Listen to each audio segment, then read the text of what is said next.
Hello नमस्कार मेरे दोस्तों, स्वागत है आप सभी का अपने YouTube चैनल रोशन ITI बेगूसराय पर। फाइनली दोस्तों, आज हम लोगों का एक लंबा इंतज़ार समाप्त हुआ और आज हम लोगों को पैरामेडिकल एग्ज़ाम के रिलेटेड जो भी फॉर्म भरने को लेकर उत्सुकता था, आज वह भी उत्सुकता हम लोगों का दूर होता है। और आज BCEC बोर्ड ने हम लोगों के फॉर्म भरने की तारीख का ऐलान कर दिया है।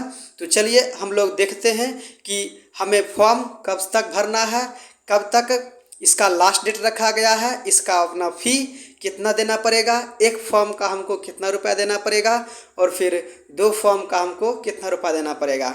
चलिए तो हम लोग देखते हैं कि उस नोटिस में BCEC बोर्ड ने हम लोगों के लिए क्या नोटिस पब्लिक किया है। तो देखिए हम आपके सामने उस नोटिस को यहाँ पर दिखा रहे हैं। तो देखिए हम लोग उस नोटिस को देखते हैं। तो इस नोटिस में हम लोग देख रहे हैं कि हमको क्या क्या सब इस नोटिस में दिया गया है। देखिए पॉलिटेक्निक यानी कि अभियंत्रण पार्ट टाइम 4 वर्षीय पॉलिटेक्निक अभियंत्रण होता है दूसरा नंबर। तीसरा नंबर में आपको कहता है पैरामेडिकल इंटरमीडिएट स्तरीय और फिर पैरामेडिकल माध्यमिक स्तरीय वाला दिया गया है। ठीक है, तो कुल मिलाकर के आप यहाँ से देख सकते हैं कि पैरामेडिकल अभियंत्रण पाठ्यक्रम यानी PE हो गया और उसके बाद पैरामेडिकल 4 वर्षीय जो कि होता है पार्ट टाइम वाला, वो कितना होता है PPE, ये भी आ गया है। और फिर PM यानी कि पैरामेडिकल होता है जो कि इंटर स्तरीय होता है और फिर PMM होता है, यह माध्यमिक स्तरीय होता है और यह अपना 10th वालों के लिए होता है। तो दोनों फॉर्म अपना निकल चुका है। जो भी बच्चे इस फॉर्म को भरना चाहते हैं वो निश्चित रूप से अब फॉर्म भरने की जो तिथि आ गया है उस तिथि से अपना फॉर्म भरना शुरू कर दें। तो देखिए यहाँ तक तो हम लोग देख लेते हैं। उसके बाद हम लोग देखते हैं कि फॉर्म कैसे कैसे भरना है, उसको यहाँ पर बतलाया गया है कि आपको फॉर्म किस तरह से भरना है। स्टेप 1 स्टेप 2 करके दे दिया गया है कि सबसे पहले आपको इसमें रजिस्ट्रेशन करना होगा। रजिस्ट्रेशन आपको अपने ईमेल आईडी के माध्यम से करना होगा।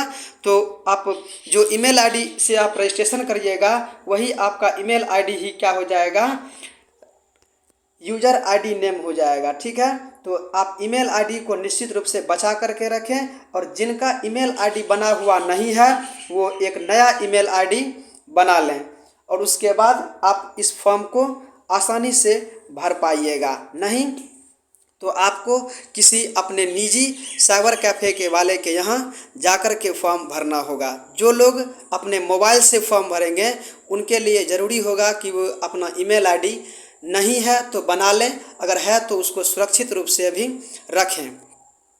अगला देखिए आगे अपना कहता है कि फॉर्म कैसे भरा जाएगा, उसका यहाँ पर स्टेप 2 हो गया, स्टेप 2 स्टेप 3 स्टेप 4 करके यहाँ पर दिया गया है। तो आप इस चीज़ को देख सकते हैं।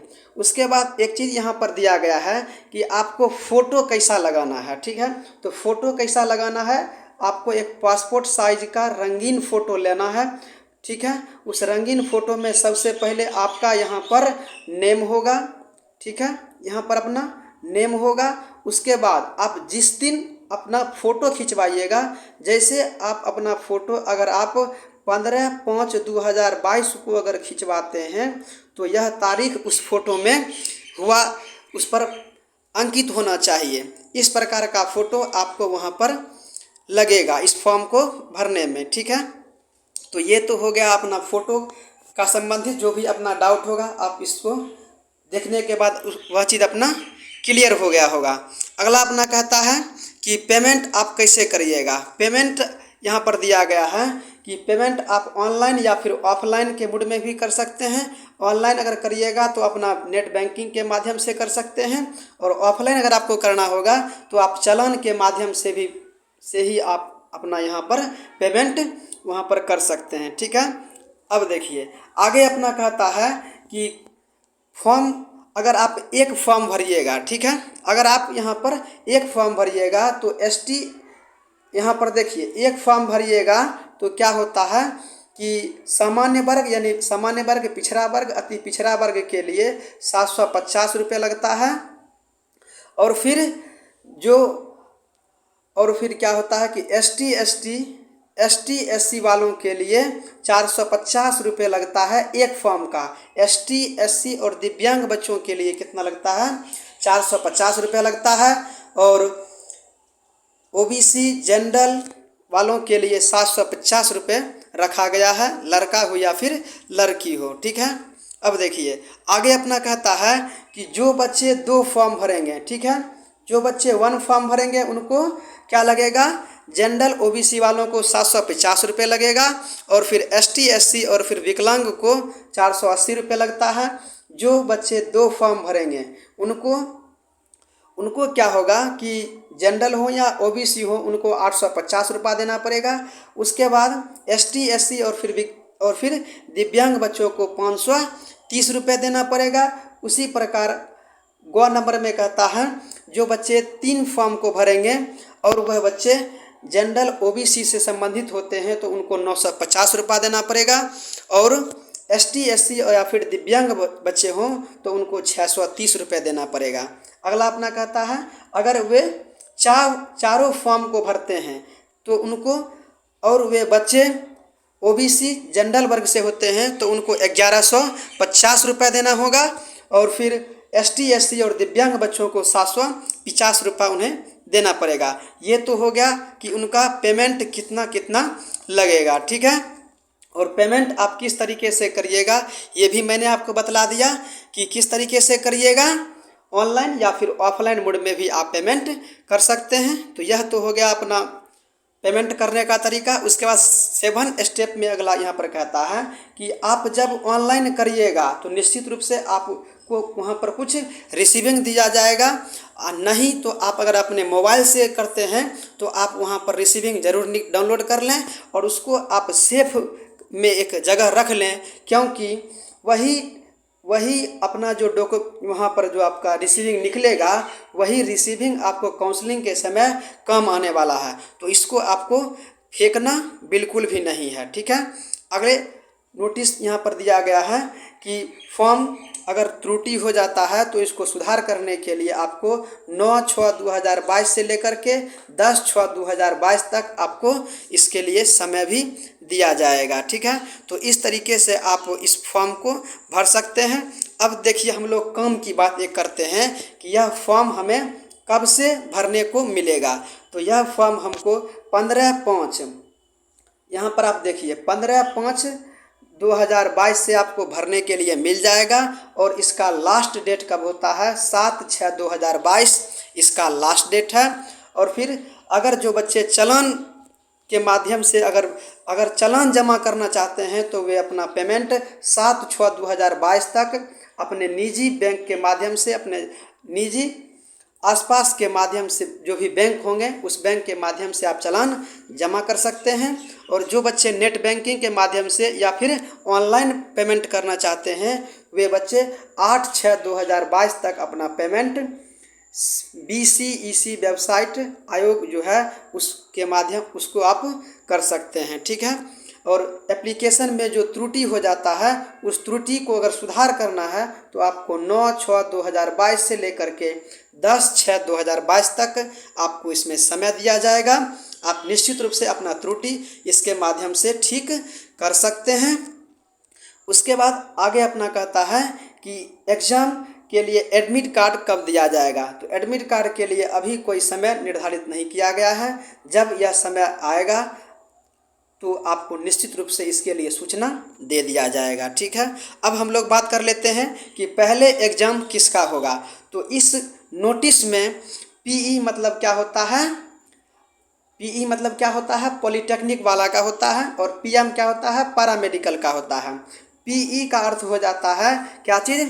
2 साल के लिए डिप्लोमा होता है, मतलब क्या कहते हैं पॉलीटेक्निक में। और PPE क्या होता है? 4 साल के लिए क्या होता है? पॉलीटेक्निक होता है। PM क्या होता है? पैरामेडिकल होता है। और PMM क्या होता है? पैरामेडिकल ही होता है। PMM यह 10th वालों के लिए होता है, और PM क्या होता है? यह 12th वालों के लिए होता है। तो इस प्रकार से आप इस फॉर्म को भरिएगा। जो बच्चे जिस क्राइटेरिया में आते हैं वे बच्चे अपना उस तरीके से फॉर्म को भर लीजिएगा। तो यहाँ तक भी आप समझ गए। उसके बाद अपना कहता है कि इस फॉर्म में योग्यता यानी योग्यता भी मैंने आपको बतला दिया है। उसके बाद कहता है कि उम्र की सीमा क्या होगा। ठीक है, यहाँ पर देखिए उम्र कहता है कि पॉलिटेक्निक अभियंत्रण यानी कि पीई, ठीक है, जो कि 2 साल का होता है, उनके लिए न्यूनतम आयु कोई भी फिक्स नहीं है और अधिकतम भी कोई भी फिक्स नहीं है। उसके बाद कहता है पीपीई यानी कि 4 वर्षीय जो पॉलिटेक्निक होता है उसमें न्यूनतम आयु अपना 19 वर्ष होना चाहिए। वो फिर कब तक? 1/7/2022 तक ही यह आयु अपना काउंट किया जाएगा। इतना तक समझ गए। आगे देखिए, आगे अपना कहता है पैरा मेडिकल के लिए। ठीक है, पैरा मेडिकल के लिए यानी कि पीपीएम मतलब 10th स्तरीय में कहता है कि न्यूनतम आयु अपना 15 वर्ष होना चाहिए और अधिकतम आयु कितना होना चाहिए? 30 वर्ष होना चाहिए। ठीक इसका डबल होता है। तो यहाँ तक तो आप सब लोग इस क्राइटेरिया को फुलफिल कर रहे होंगे। तो आप निश्चित रूप से जितने भी बच्चे 10th पास किए हैं आप इन फॉर्म को ज़रूर भरें। खास करके पीपीएम जो बच्चे 10th किए हुए हैं उनके लिए है। आगे अपना कहता है पैरा मेडिकल पीएम, यह इंटर स्तरीय बच्चों के लिए है और इंटर स्तरीय में भी होता है जीएनएम और एक होता है एएनएम। जीएनएम बॉयज़ और गर्ल्स दोनों के लिए होता है। जीएनएम बॉयज़ और गर्ल्स दोनों के लिए होता है। और फिर एएनएम यह सिर्फ और सिर्फ गर्ल्स के लिए होता है और दोनों चीज़ यह पैरा मेडिकल में आता है। तो यहाँ तक भी आप समझ गए। इसके लिए उम्र क्या रखा गया है? तो इसके लिए न्यूनतम उम्र अपना 17 वर्ष है और अधिकतम उम्र अपना 35 वर्ष होता है। ठीक है, तो यहाँ तक भी आप समझ गए। बाद बाकी नोटिस जिस तरीके से आयोग जिस तरीके से जारी करता रहेगा हम आपको इसी तरह से वीडियो के माध्यम से इन्फॉर्म करते रहेंगे। तो यही रहे कुछ महत्वपूर्ण नोटिस जो कि आयोग के द्वारा जारी किया गया था और हमारा भी यही उत्सुकता था कि फाइनली हमें फॉर्म भरने के लिए कब से दिया जाएगा। तो अब वह फॉर्म भरने के लिए हमें अब साइट खुलने का इंतज़ार है। तो आप निश्चित रूप से फॉर्म को ज़रूर भरें और आपको इस परीक्षा की अगर तैयारी करना है तो आप रेगुलर आप हमारे चैनल पर विजिट करते रहें। चैनल रोशन ITI बेगूसराय को आप सब्सक्राइब कर लीजिए और आपको PDF लेना है तो PDF के लिए टेलीग्राम ग्रुप में आप रोशन ITI बेगूसराय को अपने ग्रुप में ऐड करें और वहां से आप PDF प्राप्त करते रहें। और इस तरीके से आप नियमित रूप से पढ़ाई करके आप पैरा मेडिकल में अपने स्थान को पक्का करें। तो यही रहे कुछ इम्पोर्टेंट नोटिस जो कि आपके लिए महत्वपूर्ण है। तो उम्मीद करते हैं कि हमारा यह वीडियो आपको पसंद आया होगा और अच्छा लगे तो एक बार लाइक ज़रूर करें। और अभी तक आप हमारे चैनल रोशन ITI बेगूसराय को सब्सक्राइब नहीं किए हैं तो सब्सक्राइब ज़रूर कर लें। मिलते हैं अगले कोई वीडियो में, तब तक के लिए धन्यवाद।